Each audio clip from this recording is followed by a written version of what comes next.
Shalom, selamat pagi. Selamat bertemu kembali dalam program kita membaca Alkitab setiap hari. Pagi hari ini kita masuk dalam episode 24 April. Saya terus mengajak kita Bapak dan Ibu, kita terus ikuti pembacaan Alkitab kita. Mari kita terus membaca Alkitab, kita jadikan Alkitab menjadi renungan harian dalam setiap hari-hari kita. Amin. Pagi hari ini sebelum kita lanjut, saya undang kita mari berdoa. Bapa yang baik, kami bersyukur pagi hari ini untuk hari yang baru bagi kami. Terima kasih Tuhan untuk kesempatan hari ini kami boleh kembali mendengarkan renungan firman-Mu. Roh Kudus telah menolong kami, Roh Kudus memberkati firman-Mu, dan biar setiap kami boleh menerima anugerah dari Tuhan di pagi hari ini. Di dalam Yesus Kristus kami berdoa, haleluya, amin. Pagi hari ini tema bagi kita, mengakui dosa maka diampuni. Amin. Mengakui dosa maka diampuni. Saya bacakan dari 2 Samuel pasal yang ke-12 ayat 1 sampai ayat yang ke-7. Tuhan mengutus Nathan kepada Daud. Ia datang kepada Daud dan berkata kepadanya, ada 2 orang dalam suatu kota, yang seorang kaya, yang lain miskin. Si kaya mempunyai sangat banyak kambing domba dan lembu sapi. Si miskin tidak mempunyai apa-apa selain dari seekor anak domba betina yang kecil, yang dibeli dan dipeliharanya. Anak domba itu menjadi besar padanya bersama dengan anak-anaknya, makan dari suapnya dan minum dari pialanya dan tidur di pangkuannya, seperti seorang anak perempuan baginya. Pada suatu waktu, orang kaya itu mendapat tamu dan ia merasa sayang mengambil seekor dari kambing dombanya atau lembunya untuk memasaknya bagi pengembara yang datang kepadanya itu. Jadi ia mengambil anak domba betina kepunyaan si miskin itu dan memasaknya bagi orang yang datang kepadanya itu. Lalu Daud menjadi sangat marah karena orang itu, dan ia berkata kepada Nathan, demi Tuhan yang hidup, orang yang melakukan itu harus dihukum mati, dan anak domba betina itu harus dibayar gantinya 4 kali lipat, karena ia telah melakukan hal itu dan karena ia tidak kenal belas kasihan. Kemudian berkatalah Nathan kepada Daud, engkaulah orang itu. Begitulah firman Tuhan Allah Israel, akulah yang mengurapi engkau menjadi raja atas Israel, dan akulah yang melepaskan engkau dari tangan Saul. Pada renungan kita pagi hari ini Bapak dan Ibu, pada zaman Daud menjadi raja, ada kebiasaan masa itu setiap pergantian tahun raja-raja biasanya maju berperang. Maka Daud menyuruh panglimanya Yoab bersama orang-orangnya dan seluruh orang Israel maju berperang, sementara Daud tinggal di Yerusalem. Suatu kali ketika Daud sedang santai, dia sedang berjalan-jalan di atas sotoh istananya. Tampaklah dari atas ada seorang perempuan cantik sedang mandi. Hati Daud tergoda untuk mengetahui perempuan cantik itu. Ternyata ia adalah Batseba, yang sedang sendiri karena suaminya Uria sedang ikut bersama panglima Daud, yaitu Joab, sedang di medan perang. Daud memanggil perempuan itu dan tidur dengannya. Tidak lama kemudian perempuan itu hamil, sementara suaminya masih ada di medan perang. Daud merasa bersalah karena sudah menghamili istri orang.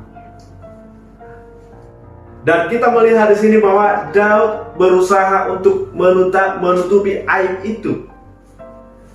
Daud menulis surat kepada panglimanya Yoab supaya Uria, suami perempuan itu, disuruh pulang ke rumahnya, dengan harapan bahwa Uria ini akan tidur bersama dengan istrinya, tidur di rumahnya. Maka anggapan orang bahwa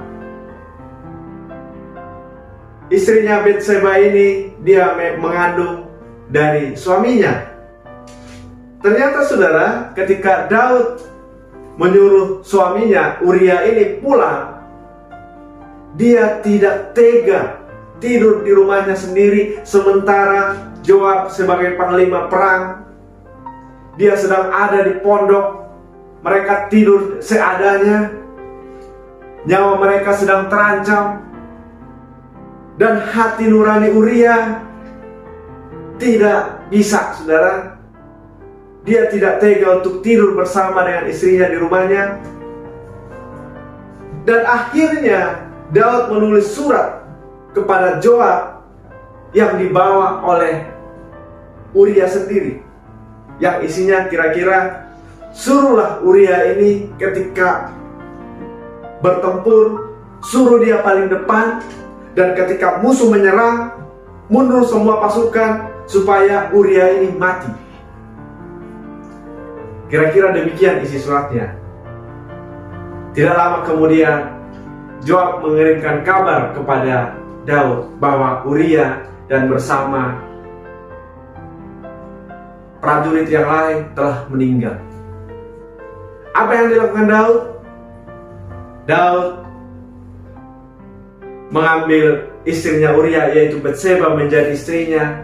Setelah masa-masa perkabung sudah selesai, istri Uria berkabung, dan setelah itu Daud mengambil Batseba menjadi istrinya.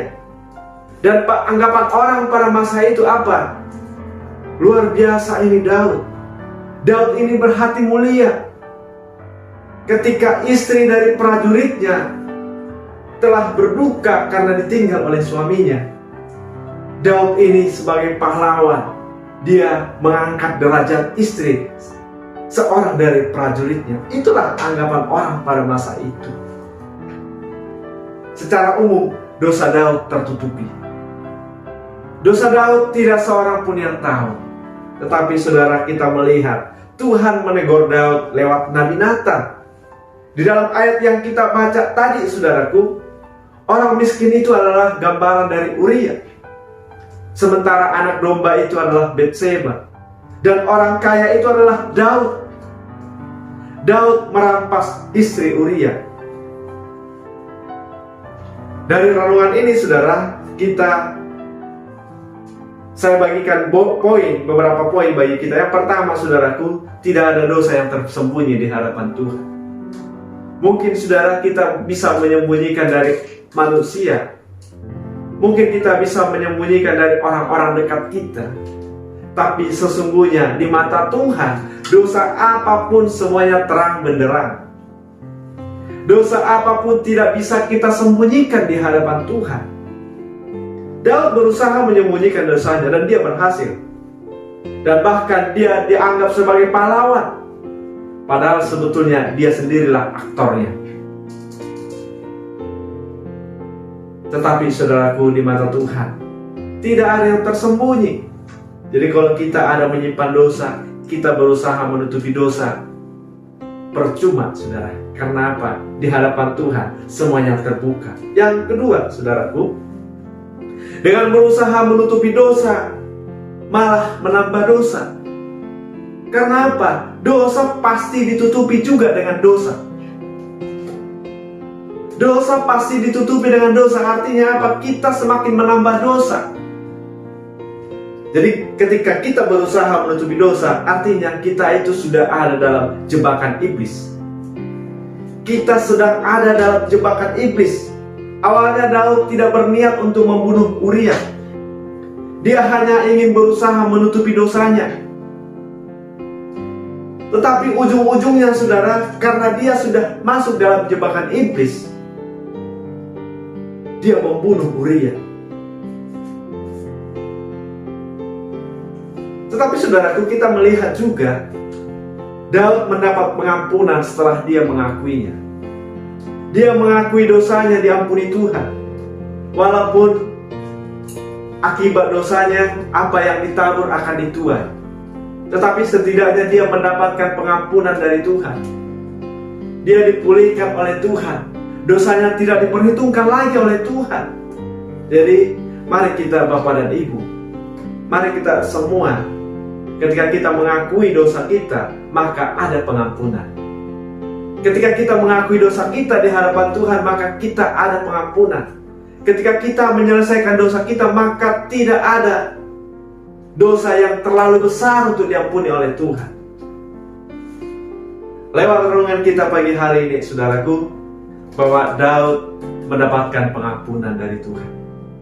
Jadi mari kita semua lebih baik kita mengakui. Firman Tuhan mengatakan, sekalipun dosamu merah seperti kermiji, akan menjadi putih seperti salju. Akuilah dosamu, maka apa? Maka Tuhan akan mengampuni. Amin, saudaraku. Mengakui dosa, maka diampuni. Demikian renungan kita pagi hari ini. Tuhan memberkati. Kita berdoa. Terima kasih Tuhan untuk pagi hari ini. Kami bersyukur untuk renungan yang boleh kami dengar. Biarlah Roh Kudus menolong firman-Mu, memberkati firman-Mu, sehingga menjadi kekuatan baru bagi iman kami. Di dalam Yesus Kristus kami berdoa. Haleluya. Amin. Selamat pagi. Selamat beraktivitas. Shalom.